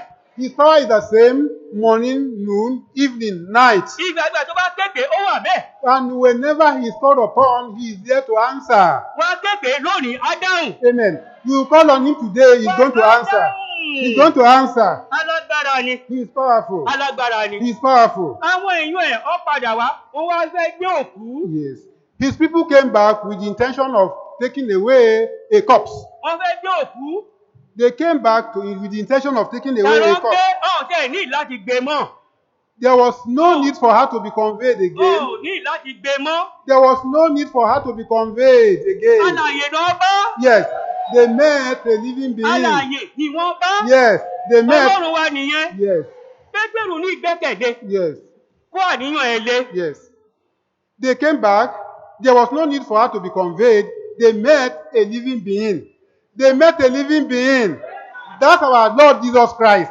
And Peter has admonished us to put our trust absolutely on Him. Wọ́n gbé wọnú ilé ìsìn ni. He was conveyed to the house of worship. Ẹsẹ̀ ló fi rìn jáde. Yes. And he walked out of the church Kí lọ́lọ́run ò lè ṣe? unaided. Kí ni? Nothing. Kí ni? Nothing. Kí ni? Nothing. Kò sí. Nothing. She was conveyed to the church, but she left the church unaided. She walked out by herself. What is it that our God cannot do? What is it that our God cannot do? There is absolutely nothing. Tí n bá ń sọ Ọlọ́run tó máa dáa fún mi. If I'm serving God, will it be well with you? Yes, it will be well with you. Bí mo ṣe lè rò lọ, ó máa dáa fún ẹ. More than you can fathom is going to be well with you. Ọlọ́run á yà ẹ́ lẹ́nu. Yes, God is going to surprise you. Láàárín ìṣẹ́jú kan sí kejì báyìí, tó bá kọjú sí ẹ báyìí, àwọn èèyàn á jì ẹ́ mọ̀. Yes. In the nick of time, when God decides to surprise you with His goodness, people who will miss you for another person. Ìwé Jeremáyà orí kọkàndínlọ́gbọ̀n ẹsẹ̀ kọkànlá. Jeremiah chapter 29, verse 11. Nítorí èmi mọ èrò tí mo rò sí yín ni Olúwa wí, àní èrò àlàáfíà kì í sì ṣe fún bí láti fún yín ní ìgbà kẹyìn àti ìrètí. Amen. Jeremiah chapter 29, verse 11. For I know the thoughts that I think toward you, saith the Lord, thoughts of peace and not of evil, to give you an expected end. Ẹni tó máa gbẹ́kẹ̀lé nìyẹn o. This is the one to who trusts the Lord. Ó ń rorí nípa tiẹ̀. God is thinking concerning you for Ibi good. tí wò ó rorí dé nípa tara ẹ̀, Ọlọ́run rorí jù bẹ́ẹ̀ lọ nípa tiẹ̀. Where you are not thinking, the extent of which you are not thinking about yourself, God is even thinking, He's planning more than that for Ó ní you. mò ń rorí nípa tiẹ̀. He said He's thinking good for you. Ìwọ lẹni náà. You are the Fi person. orúkọ ẹ síbẹ̀, fi orúkọ ẹ Put síbẹ̀. your name there. Mò ń rorí nípa tiẹ̀ o. He is thinking about you for good. Ìrò tí mò ń rò sí ẹ, ìrò àlàáfíà ni. The thought He has towards you concerning you is a thought of peace. It's not of evil. Kì í ṣòro ibi. It's not for evil. Ẹlòmíì bẹ́ẹ̀ rẹ́rìn, ikú ló ń retí fún ẹ. Some people may be laughing with you, but it's just camouflaging. They will be planning for your harm underneath. Ẹlòmíì bẹ́ẹ̀ rẹ́rìn, tó bá wọṣọ tó da, inú á máa bí.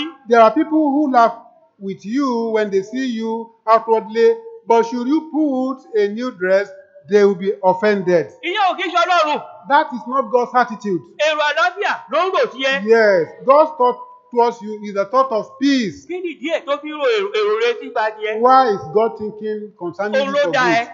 He is your Òun creator. ló dá ẹ. He is your Ó ní creator. bàbá ẹ. He is your Ó father. lòun rò èrò nípa tiẹ̀. He is thinking concerning you for good, Kò ní ìgbà kẹyìn àti ìrètí.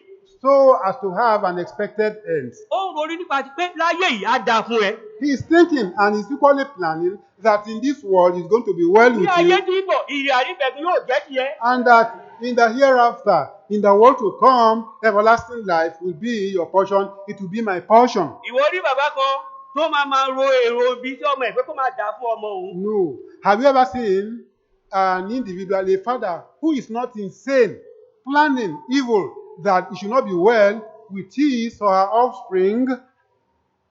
Ọlọ́run dáa ju bàbá ayé yìí lọ. Yes. God is good, is best than our earthly Ìrù physical àlàáfíà father. lọ́lọ́run rò sí ẹ. God is thinking concerning you for peace. Pé ní ayé tí ń bọ̀, ìrì àríbẹ̀kún kó lè jẹ́ tiẹ̀, kó lè jẹ́ tèmi. Amen. So that in the world to come, eternal life will be your portion, it will be my portion Ẹni tá too. máa gbẹ́kẹ̀lé nìyẹn o. This is the one whom we should trust. Jòhánù kejì, Second epistle of John, second John. Jòhánù kejì ẹsẹ̀ kọkànlá. Second John verse 11. Ó ní a fẹ́ tún kà báyìí. We want to read that. Second John verse 11. Jòhánù kejì. The second epistle of John, verse 11. Sorry. Ẹsẹ̀ in tó ń sọ bẹ́ẹ̀ ṣá, ó ní pé èrò tó ń rò sí ẹ, èrò rere ni. Yes.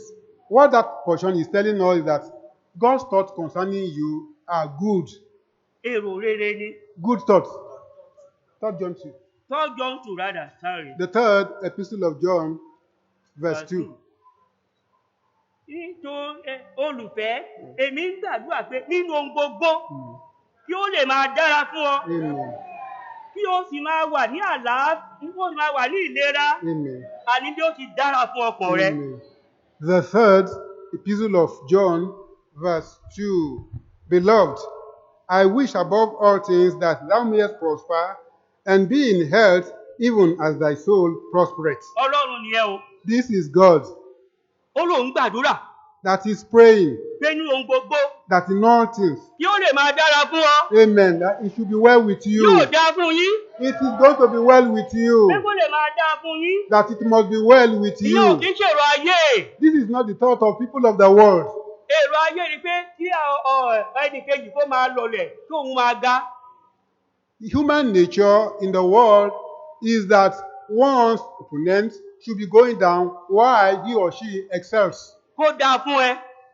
to be well with you, kó máa wà ní ìlera to be in health yóò ti dáa fún ọkàn ẹ. as your soul prospers. Ẹni tí Pétérù ní ká gbẹ́kẹ̀lé nìyẹn. This is the one Apostle Peter is enjoining us to put our Tó trust bá on. gbẹ́kẹ̀lé yóò dáa fún ọ. If you trust him, it's going to be well with Tó bá you. gbẹ́kẹ̀lé yóò wà ní ìlera. Yes. If you trust him, you are going to have good health. Wà ní ìfọ̀kànbalẹ̀. You have rest of mind. Yóò sì dára fún ọkàn ẹ. Amen.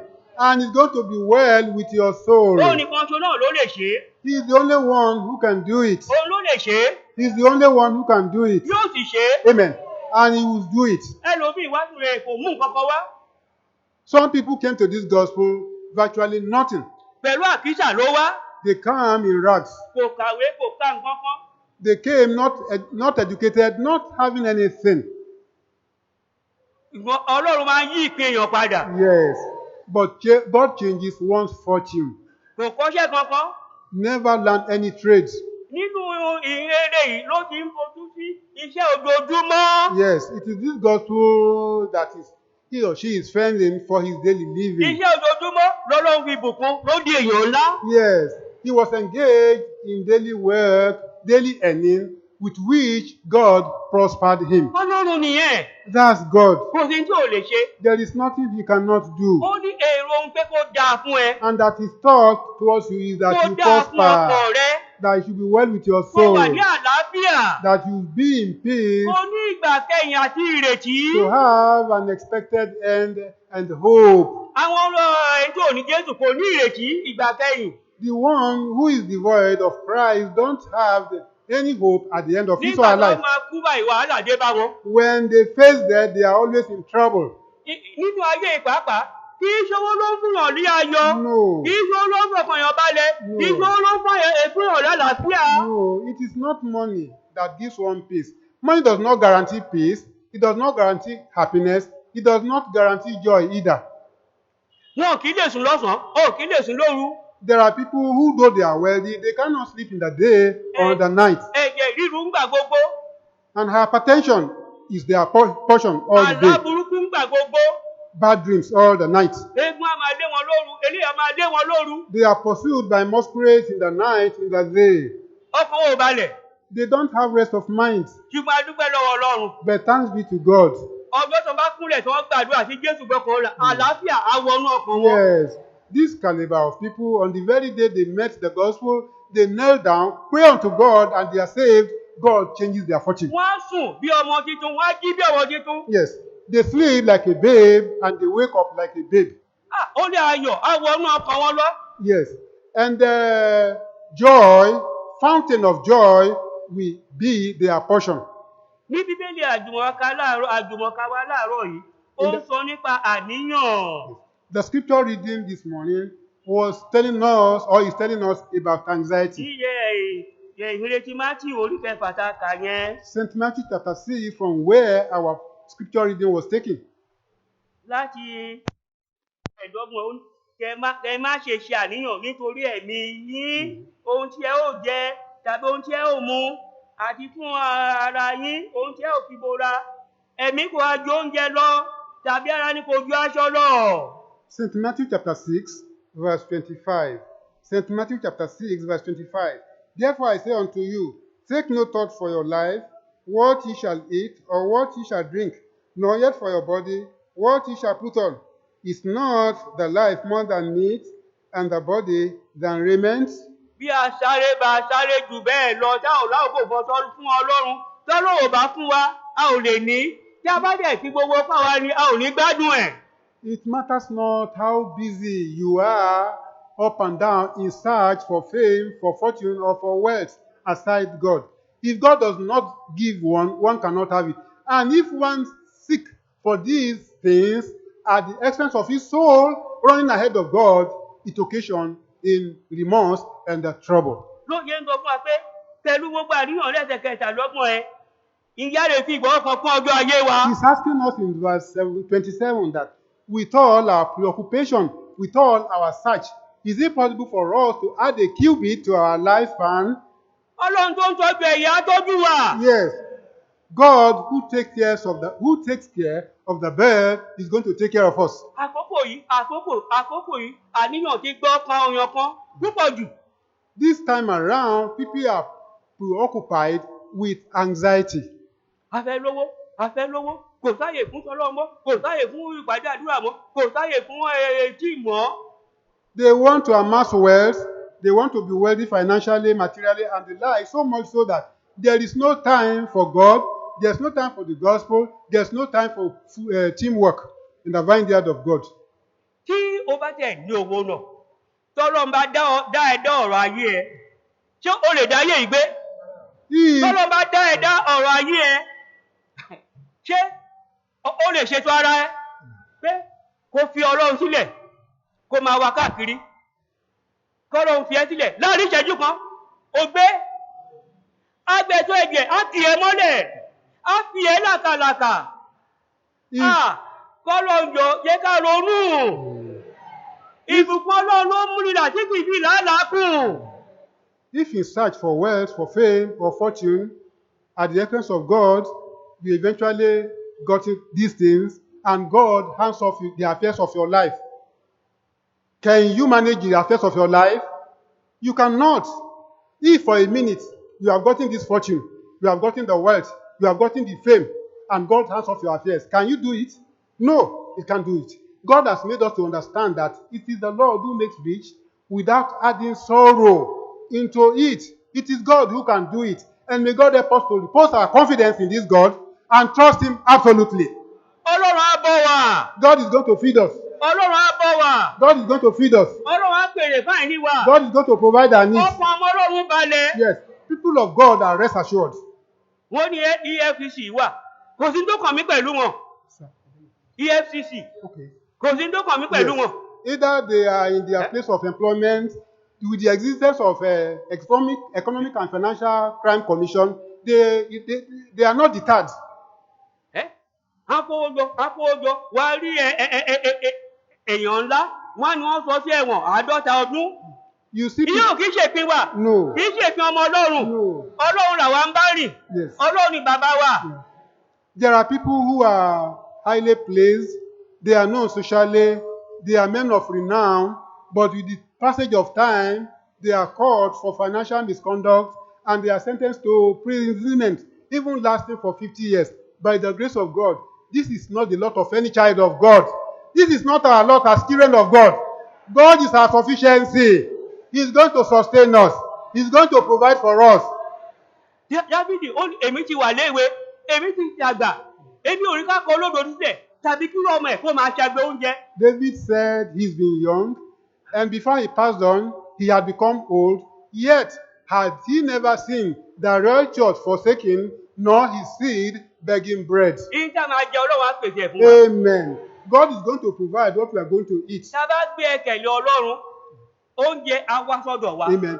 If we put our trust in God, what we eat will be coming to us. A ti kó èrè ọ̀pọ̀lọpọ̀ tó ní tó máa jẹ ní alẹ́ pé láàárọ̀ nǹkan báyìí la máa jẹ. Wọ́n á dẹ̀ gbàdúrà sọ́lọ́run, wọ́n á dẹ̀ lọ sùn. Wọ́n ní ìfọ̀kànbalẹ̀ nínú Ọlọ́run. Nígbà tí ilẹ̀ bá máa mọ́ abọ́ oúnjẹ níwájú ilé wọn. Ọlọ́run ò yí padà. No. Àwọn èèyàn la yí padà. Ìgbàgbọ́ wa ló fètè. Testimony abound of people who are devoid of their daily meal. Some didn't have anything to eat as supper. They pray unto God and they went to sleep, casting their care upon God. And what happened the next day? On their waking up from bed, they met foodstuff deposited at their doorstep. I want to tell you, God is still performing miracles. God of yesteryears is still the God of today. He has not changed. The problem is that our faith had waned.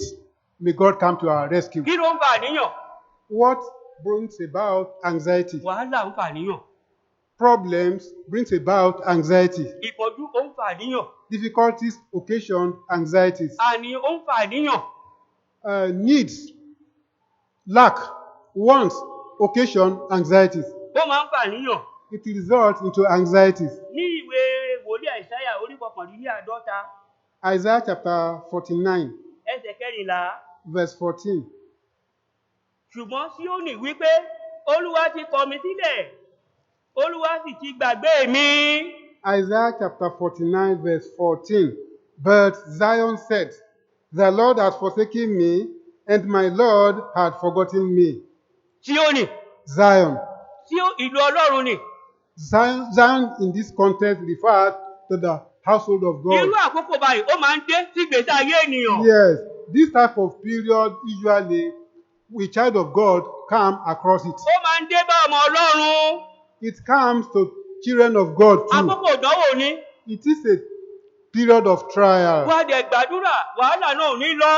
And you have prayed and the problem remains. Wá wo wájú wa wẹ̀, àbẹ̀ Ọlọ́run ti gbàgbé mi. And you would think, looking around, thinking that God has forsaken you. Nígbà àkókò ìgbì ó wà. Yes, for a child of God, there's a time of storm. Ìgbì ó máa ń yí ìlú yàn. Yes, one is beaten by storms of life. Àkókò bẹ̀ ó máa ń wà. Sir. Àkókò bẹ̀ ó máa ń wà. Yes, that time usually happens. Ṣùgbọ́n dúró ti Ọlọ́run. But stay with God. Ọjọ́ ọ̀la yóò dá. Yes, the future is going to be good. Ìyẹn ni olórin yẹn ló ń sọ fún nígbà tí ìgbì ayé bá yí ìlú ọ̀. That is what the songwriter is saying, that when the storm, the billows of life blows on you. Tó nígbà míì àwọn tó yẹ kó fún ẹ ní ọ̀rọ̀ ìwúrí tí wọ́n ń sọ̀rọ̀ sí ẹ pé bóyá o ti dẹ́ṣẹ̀ ní. And at times, people who should have served as encouragement, by their attitude, they become as passionate, thinking, accusing you of sin they cannot substantiate. Ohun wájú ọ̀rẹ́ nìkan, ó wẹ̀yìn ọ̀rẹ́ nìkan. You look ahead, backward, there is no helper. Owó ọ̀tún ọ̀rẹ́ nìkan, owó òsì ọ̀rẹ́ nìkan.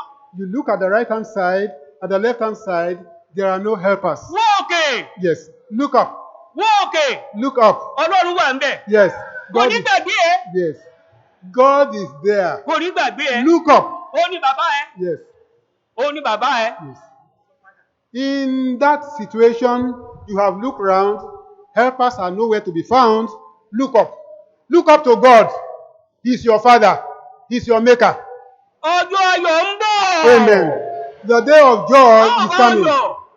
We are going to rejoice with you. Nígbà tí ìgbé ayé bá yí ọ̀. When the billows of life upon you roll. Tó sì dàbẹ̀ ń gbé gbogbo rẹ̀ ó pín. And it seems that all has come to an end. Tó dàbẹ̀ ń gbé gbogbo ẹ̀ pín. And you think all has come to an end. Ó dàbí ni, ó dàbẹ̀ ní kó pín ni kó pín. No, it only seems as if all have come to an end. It hasn't come to an Kò end. ní pín fún ẹ. Amen. It's not Kò ní pín fún ẹ. Amen. Kò ní pín fún yóò. Ṣé ló dàbẹ̀ ní kó pín? It only seems as if everything has come to an end. It's not going to be end with you. Kò ní pín. It's not going to be end with you. It's not going to be end with us. Àkókò kan nìyẹn. That's a period. Àkókò kan nìyẹn. That's a period. Àwọn tó bú ẹ, wọ́n ń bọ̀ àyìn yẹn. Yes. Those who have cast aspersion on you are coming to rejoice with you. Tó bá dúró ti Ọlọ́run. If by God you stayed. Àwọn tó bú ẹ, wọ́n ń bà forí balẹ̀ fún ẹ. Yes. Those who have ostracized you are coming by the grace of God to bow down for you. Ó nígbà tó wá ń wo Ọlọ́run ayé. It says when you look at the wealthy people of the world, Inú rẹ̀ ìdájọ́ wa. we are in the same gospel. Inú rẹ̀ ìdájọ́ wa. We are in the same gospel. Ní nǹkan mi ìmọ̀ gbàgbọ́. I have not added anything contrary to Ní the faith. nǹkan mi ìmọ̀ gbàgbọ́. I have not added anything contrary to Ó ń the wo gospel. Ọlọ́run ayé. You are looking at the well-to-do of the world. Ó ní lákòókò yẹn. That period, Rántí ọ̀rọ̀ tí Jésù ṣèlérí. we are admonished. At that period, Ọ̀rọ̀ kan wà tí Jésù ṣèlérí. yes, you at that period, you want to be considerate of the wealth that Jesus Christ has promised. Ká ìbùkún kàwọn ọlọ́kọ̀ọ̀kan. Yes. Count your blessings, name them one by one. Owó kò lè rà wọ́n. Money cannot buy Owó ò them. lè ra gbàlà. No, money cannot buy salvation. Kò lè ra oorun. It cannot buy sleep. Kò lè ra ayọ̀. It cannot buy Kò joy. lè ra àlàáfíà. It cannot buy peace. Ó ní èrè rẹ lọ́run. Yes, your reward in heaven. Èrè rẹ lọ́run. Your reward in heaven. Ilé ẹ lókè, adé ẹ lókè. Yes, your mansion and your crown above. Èrè rẹ lọ́run. Your reward in heaven. Àti ilé rẹ lókè. And your mansion, your house in Èrè ń dúró heaven. dè lọ́run. Yes, reward is awaiting you in heaven. Ilé ń dúró dè lọ́run. House or mansion is awaiting you Ilé in heaven. ayọ̀. Mansion of joy. Mansion. Mansion of Ó joy. ń dúró dè dè ẹ́. He's waiting for you. Ó lè má ní láyé yìí. You may not have gotten one in the Ó ń world. dúró dè ẹ́ lọ́run. He's waiting for you in heaven. Ká ìbùkún rẹ̀. Name your blessings. Kà wọ́n lọ́kọ̀ọ̀kan. Count them one by one. Iṣẹ́ Ọlọ́run á jẹ́ ìyanu fún ẹ. God's work will be surprising to you. Jésù dùn ún sí. Yes, Jesus is sweet to be Jésù worshipped. dùn ún sí. Jesus is sweet to be worshipped. Ọlọ́run dá To be Síónì lóhùn. Ọlọ́run dá Síónì lóhùn. Yes, God answered Zion. Ó dá Síónì lóhùn. God answered Ọlọ́run ti Zion. gbàgbé òun. Zion is saying that God has Ó forgotten ti him. gbàdúrà títí ó ti gbàgbé ẹ̀ títí ó rí èsì. Ọlọ́run ti gbàgbé. Ọlọ́run ò gbàgbé ẹ. Yes, Zion was. Ọlọ́run ò gbàgbé ẹ. No. Kò ní gbàgbé ẹ. Amen. Zion is saying the portion we have read, because Zion had prayed, and the answer was not forthcoming, he was the opinion that God has forsaken him. But I want to tell you, God has not forsaken you. God has not forsaken you. Ó ní dúró, rọ́jú, dúró, má ṣe kùn. Yes, we are admonished to wait. Wait, meekly wait, and murmur not. Ní ẹsẹ̀ kẹrìnlá Àìsáyà 49 ní, obìnrin á lè gbàgbé ọmọ ọmú rẹ̀ bí títí ó fi ṣe ìyọnu sí ọmọ inú rẹ̀. Lóòótọ́ wọ́n lè gbàgbé, ṣùgbọ́n èmi kì í gbàgbé rẹ̀. Zion is answered in verse 15 of Isaiah 49. Verse 15. Here God was talking to Zion. Can a woman forget her sucking child, that she should not have compassion on the son of her womb? Yea, they may forget, yet I will not forget thee. Ọlọ́run ò ní God is gbàgbé saying ẹ. he's not going to forget Kò ní you. gbàgbé ẹ. He's not going to forget Nínú you ohunkóhun in everything. tó jẹ́ ìdùn ọkàn ẹ báyìí, That is your heart desire. ọjọ́ òní lọ kó sílẹ̀. Go and record it for today. Abá ẹyọ̀, Amen. We are going to rejoice with abá you. ẹyọ̀, We are going to rejoice with abá you. ẹyọ̀. We are going to rejoice with you. Ọlọ́run ò ní gbàgbé ẹ. God is not going to forget Kò you. gbàgbé Hánà, kò gbàgbé Hánà. Yes. He never forgot Anna. Hánà lọ sí Ṣílò. Anna went to Ọlọ́run á jẹ́ Shiloh. fún mi lọ́mọ. Yes. You have come to Ṣílò. Amen. God never forgot Anna. She went to Shiloh and she prayed unto God. God, I will praise you to give me a son. You have come to Shiloh. God will not forget you. Ọ̀rọ̀ Ọlọ́run ń jáde. Yes, God's word is coming forth. Hánà, Anna, lọ́dún tó ń bọ̀, coming here. ẹ gbé ọmọ wá. Bring a child. Ẹ gbé ọmọ wá. You are coming with a child. Ẹ gbé ọmọ wá. You are coming with a child. Ọlọ́run ò ní gbàgbé yìí. God is not going to forget A ò you. ní padà sẹ́yìn. No, we are Nítorí not. ohunkóhun. No, we are not going. Nítorí ohunkóhun. No, for any reason, by the grace of God, Àdúró ti Ọlọ́run yìí. amen. We are not going to retrogress. We are going to be progressive. We are going to remain resolute with God. Àdúró ti Ọlọ́run yìí. We are going to remain with God. Ojú òsì ní tì wá. Amen. And we are not going to be put to shame. Kó gbogbo àníyàn yìí le.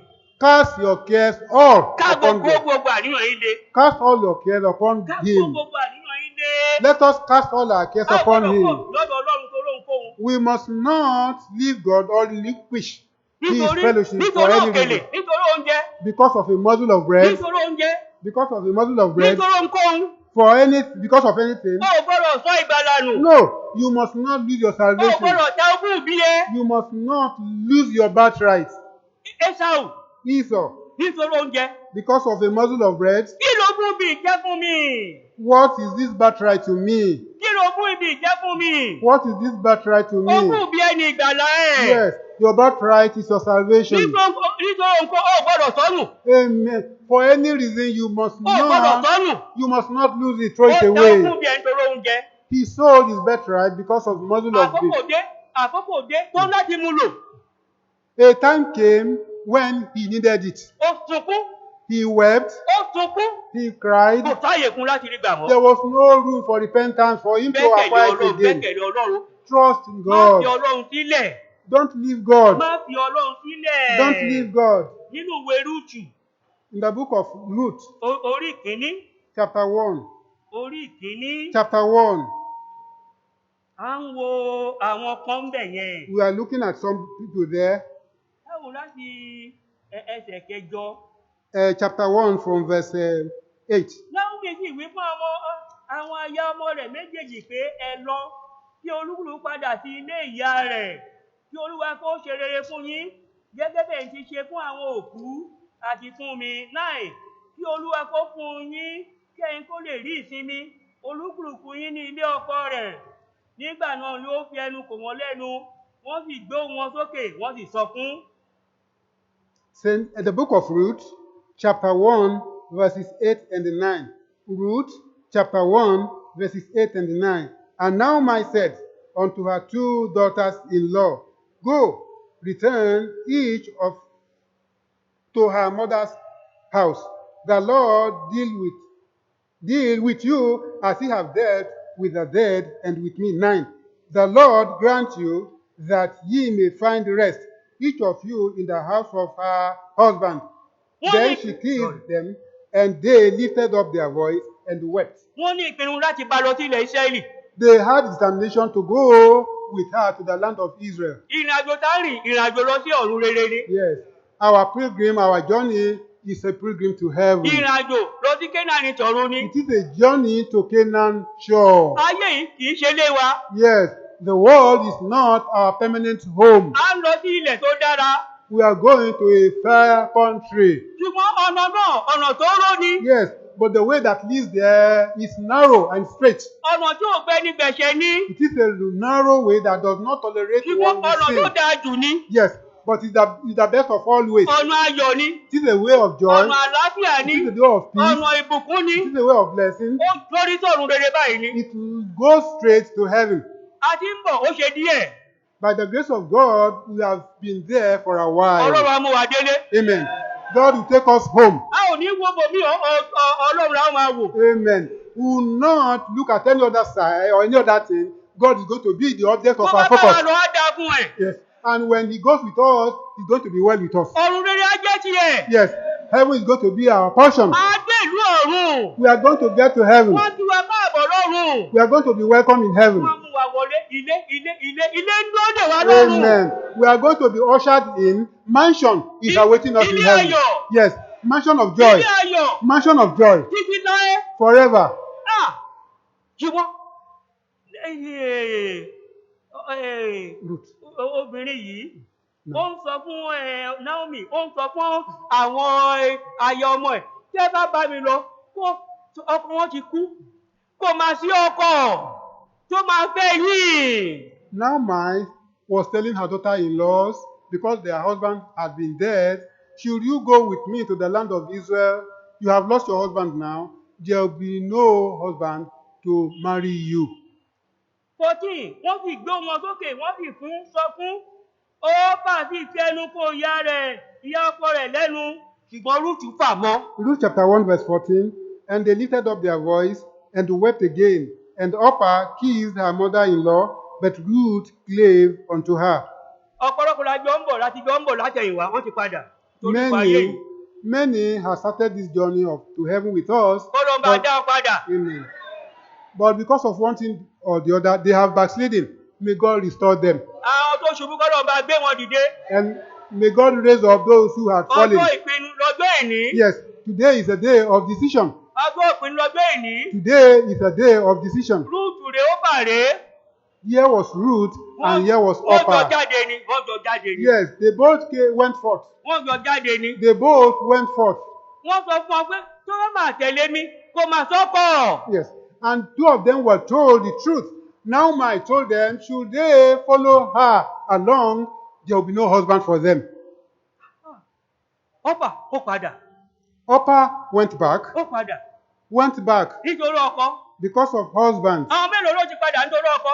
How many have backslidden Nítorí from the ọmọ. gospel because of husband, because of Nítorí ìfọ̀ children, ayé yìí. because of earthly treasures? Kọ́lọ́ ń bá dá ọ padà. Amen. May Kọ́lọ́ ń God, bá dá ọ padà. amen. Rúùtù fà mọ́. May God restore them. A ò gbúrò ọ fà mọ́.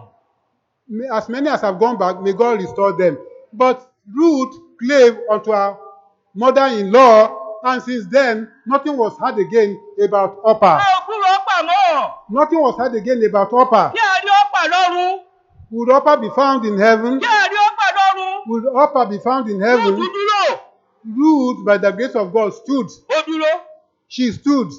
Ó lọ́kọ àbí kò lọ́kọ? Did she get husband or not? Ọlọ́kọ. She got husband. Ó ní ọkọ ọmọ Ọlọ́run. Yes.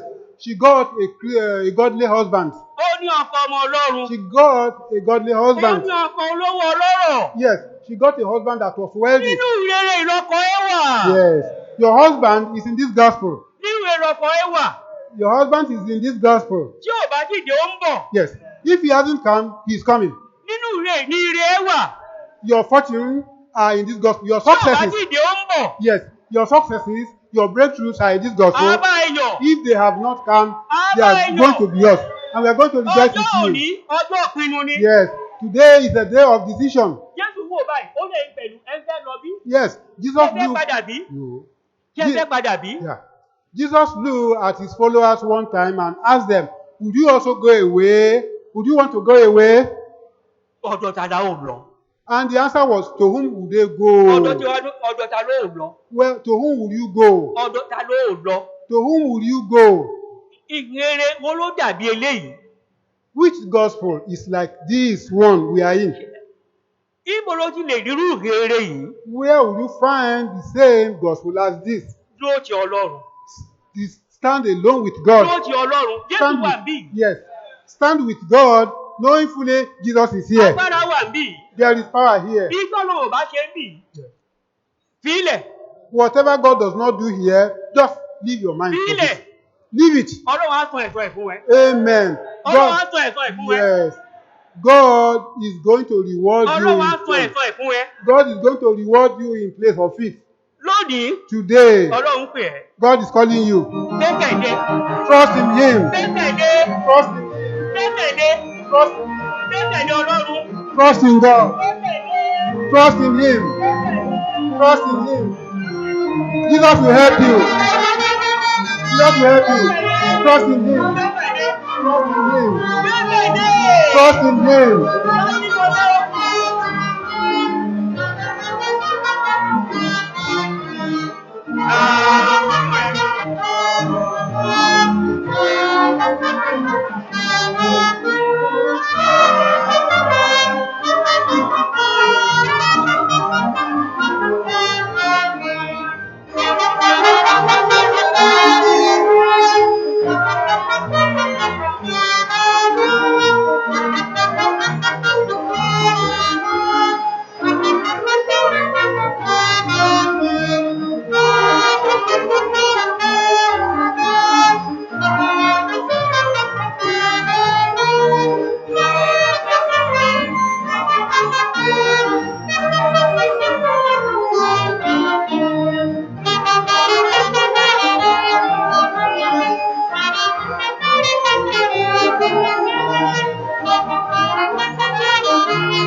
Ọlọ́run ayérayé, sọ̀kalẹ̀ láàárọ̀ yìí, wà á bá wa pàdé, wà á ràn wá lọ́wọ́, bùkún wa lẹ́ni yìí, jẹ́ ká lè dúró tì ọ́, mú wa dúró dópin, má jẹ́ ká padà, fẹsẹ̀ wa múlẹ̀ sí ọ̀nà ọ̀run, níkẹyìn mú adélé, ká lè máa bọ́ gbé títí, Jésù Olúwa wa.